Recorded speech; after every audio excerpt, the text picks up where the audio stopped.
Okay, this is my personal review of the Vsett 10 Plus. I personally have the 25.6 model, so it's the middle of the road battery size model. I picked this scooter up about 2 months ago. I've got about 85 miles on it. I really enjoy it. It did a ton of research on probably every scooter out there. I tend to do that when I buy something that's over $1,000, and this was over 2,000. So really went kind of crazy on my research with this scooter. But yeah, I was really focused on getting another brand. I just thought it looked really good, and none of them had really been released yet. And about a week before everybody was starting to get the other scooter,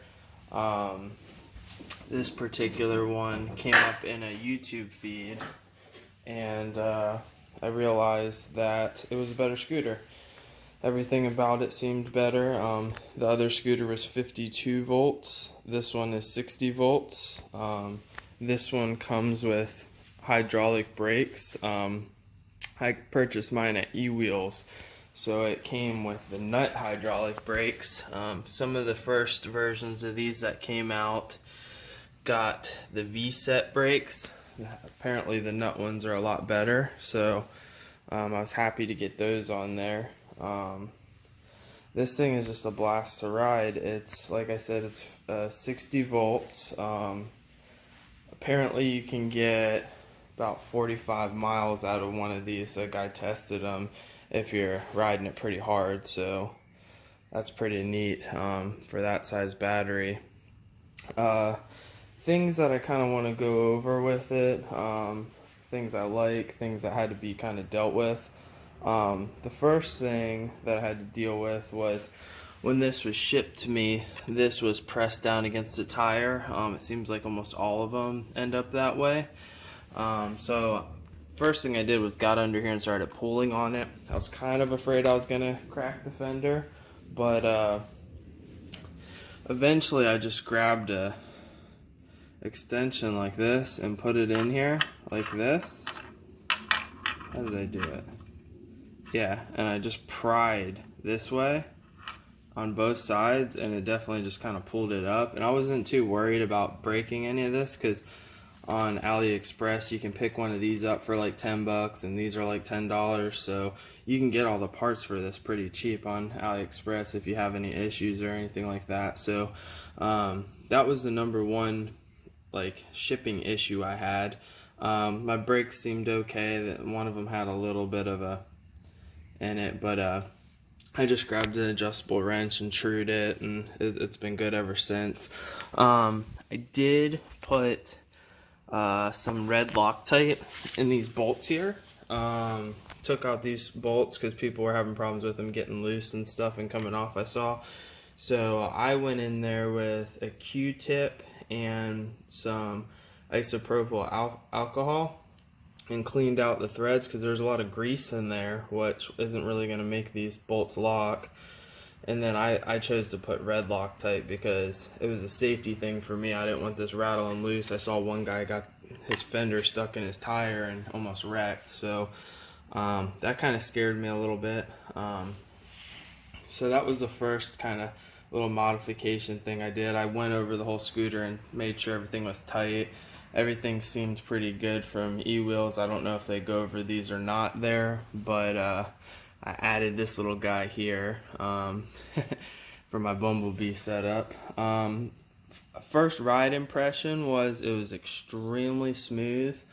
I did go in and mess with the P settings and turned everything way down, the throttle response, everything like that. Turned it way down so that you know, it wasn't pulling me off the scooter, because these things are really fast. And I'm about 235 pounds, so I had to tighten this up a little bit in here, just because when I let off throttle or I got into the brakes, I just felt like it was a little bit too soft up front, so I went in here and tightened this up. some people were talking about getting some clunking out of the stock suspension. I actually loosened this yesterday because I wanted a smoother ride, and I did get one clunk out of it. So yeah, if you're getting any clunking, you can tighten this up a little bit. I'd probably just do like one turn to here, one turn to here, then go check it, and then just do like one little half turn at a time, and then go check on things and make sure you know, you're not going tighter than you want to, because you don't really want to go too stiff either. Another thing I saw on a lot of the Facebook groups and stuff was everybody was getting flat tires on all different kinds of scooters. One thing that I learned from riding BMX bikes for a long time was when we would ride our tires too low and we would go to jump up a curb, if we didn't clear the curb and we slammed our back tire into the point here, we would get what's called a pinch flat. And a lot of times with a pinch flat, you wake up the next morning and your tire's flat. It wasn't flat when you hit it. Sometimes, you know, if you really hit hard, everybody would say, oh, you need a lawyer for that case because you'd land so hard on it. They'd call it casing the jump or the ledge. And if you hit it really hard, sometimes right away you'd hear like, psh, you'd lose air. But I think from the type of flats that I'm seeing people get when they show the flat, it's like a slit in the tire. I think they're getting pinch flats because they're riding too low a PSI in the tires and probably hitting some heavy bumps, and it's making the tire kind of boing up against the rim. So that's called a pinch flat, and I think that's what people are getting. So these are rated at 50 PSI. I've been pumping mine up to 50 or even a little bit more, than taking off the pump, and I haven't had a flat yet. I'm 85 miles in, but you know, there's this other stuff, this armadillo armor or something like that you could put in your tires. I'm not really wanting to do that. I don't want to make a mess inside these wheels and stuff, so I'm going to see if keeping a high air pressure is enough to keep me from getting flats with this. But knock on wood, we're doing okay so far. Let me see.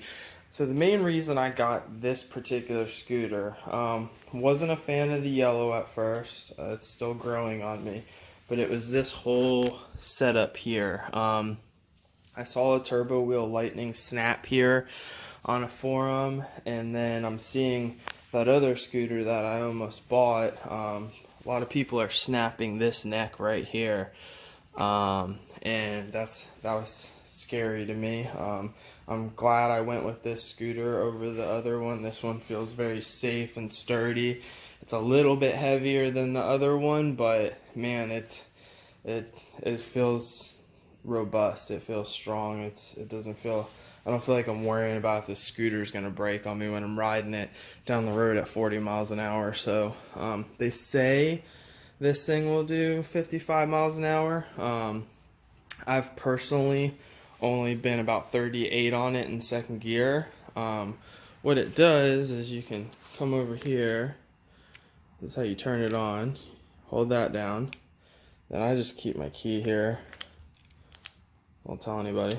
But yeah, I got 85 miles on it. So what I'll typically do when I'm kind of warming up on this thing is I'll keep it in first gear. I'll keep this out, and that just starts me off on one motor, and I've got all my P settings turned way down, so I can pretty much just hit that throttle and it will just do a nice smooth takeoff. And then when I get up to about 20 miles an hour, 15, 20, I'll hit the dual motor, let off the throttle, hit the dual motor, and then it just keeps on pulling all the way through. And that's, you know, if you do that, it will max out at about 28 miles an hour in first gear. And, you know, it feels like all the scooter you need, really, but it's nice having the extra. So when I start getting a little bored with that, I'll come in and I'll just click this on to 2, and that gets you up to about 37, 38 miles an hour. And that's where I ride it most of the time. Seems like the power kicks in real hard from about, well, all the way up really, but the way I have my P settings, it's like 22 miles an hour to about 35 is just a really nice hard pull. I need to charge my battery up. This will charge up to about 67. It's at 58 right now, but haven't tried the sport mode. Essentially what this does is you push this, and for about 2 minutes it turns your your controller up 5, I think it's 5 amps. It turns it up from 30 to 35, and then the button does not stick in. It just kind of is like a button that this one sticks in and out. This one is just like a button, kind of like the goofy horn button. Another cool thing about this scooter, I really like these grips. People don't like them. I had to do a little modification on them, which is in one of my other videos. I talked about how I got rid of the bar end and got new bolts for it to really tighten it up. But if you look on my YouTube, there's another video talking about how to change the bar ends and fix the grip problem. So you can figure that out. Now as far as turn signal, push this. You got front turn signals, rear turn signals, and they'll turn off on their own. But what's really cool is the brake. You get the brake lights. Once that turns off, there we go. See, you hit that. You got dual brake lights back here. I think that's really cool. To turn your lights on, you come up here and you just hold this for a second. And then you got all this lighting up front. And you got the lighting in the rear. A little reflector back there that looks pretty cool. This says the Vsett right on it.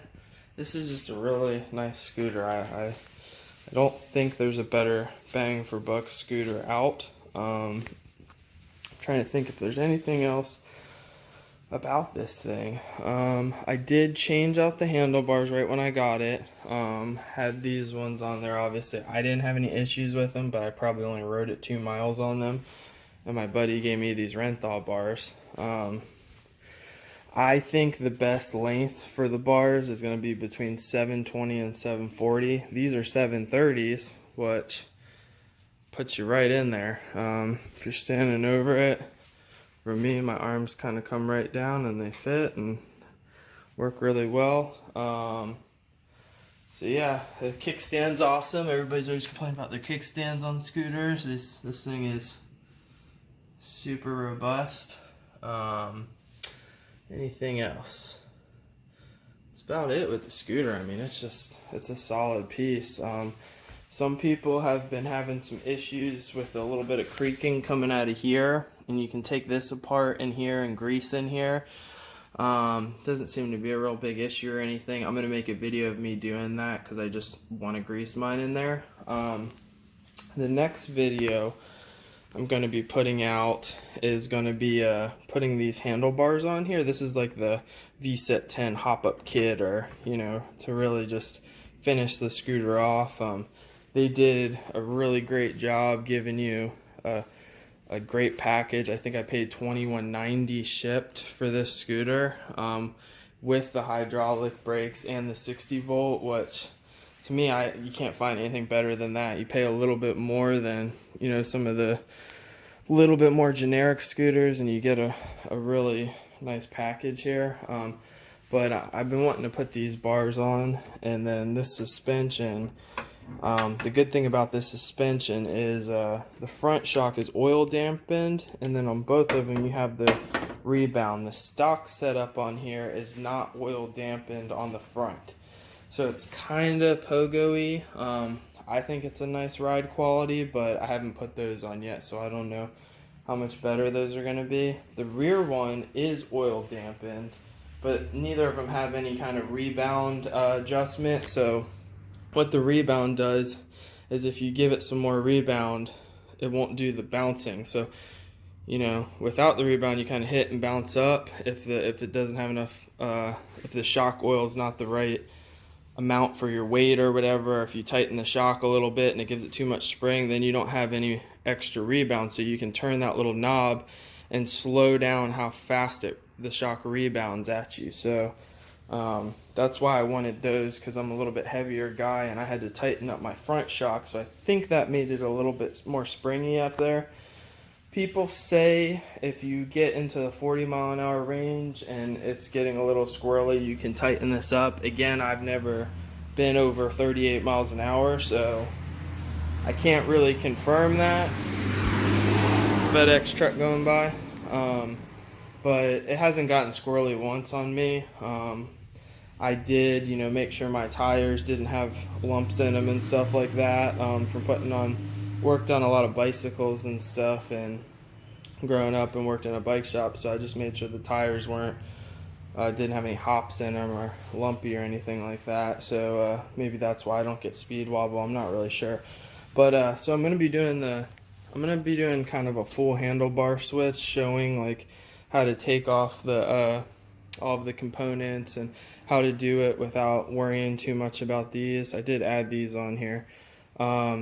And then the next video after that, I'm going to try to do a detailed instructional video on how to put these on, because I know a lot of people want these and maybe they're scared to put them on. It doesn't look like much to me to do, but sometimes just watching a YouTube video can give you the confidence to get it done, and hopefully if I can make it thorough enough, people will have that confidence. The last thing I kind of want to talk about is in my research I learned a little bit about batteries. I'm into RC cars and stuff like that, so I learned quite a bit about all the batteries and lithium batteries and how they work and stuff. But one of the things is, that's cool, it shuts off if you don't play with it for a little bit. It'll just kind of turn itself off for you. One of the things about lithium batteries is they don't like sitting fully charged. I'm not exactly sure what happens if they kind of chemically eat themselves or what happens, but if you charge them up all the way and then you let them sit there, they degrade a bit. So you can buy better chargers, and this one tends to be the go-to for people through eWheels. It's $150, but the difference is, and I'm sure you've heard this by now, but the difference is if you put that charger on and you only charge it to 80%, you should be able to get 3 times your battery life out of it. So that's pretty cool. Sorry, I had to shut something off. It was getting kind of loud. That's pretty cool that you can extend your battery life, and all you got to do here on this charger is put it to 80%, so you can charge it faster. This puts more amps into it, and there's no problem charging this at 5 amps. That's a huge battery. But you can charge it at 80%. What I've gathered is it's best to do about 2 runs at 80% and then do 1 full charge at 100%. So what I do is I'll charge it up to 80, and then I'll ride it around a few times, and then when it starts getting low again, I'll put it on 100, but I'll kind of watch it, and then when it gets to 100% and it says it's fully charged, I won't leave it there very long, maybe a half hour or so, and then let it all balance out and everything. And that seems to be the best way to take care of the battery and make it last a long time, because they say these are good for about 500 cycles, but if you do the 80% charge, I've seen people talk about getting as much as 1,500 out of them. I'll be happy if I get 1,000, rides on this thing off that battery. That would be great. That's a lot of miles that I could put on it. But yeah, those are kind of, my thoughts on it, my opinions on it, my recommendations. I would, recommend changing out the handlebars. I'd recommend getting one of these to charge it, and I would also recommend getting it through eWheels. I'm not affiliated with them or anything like that at this point anyway.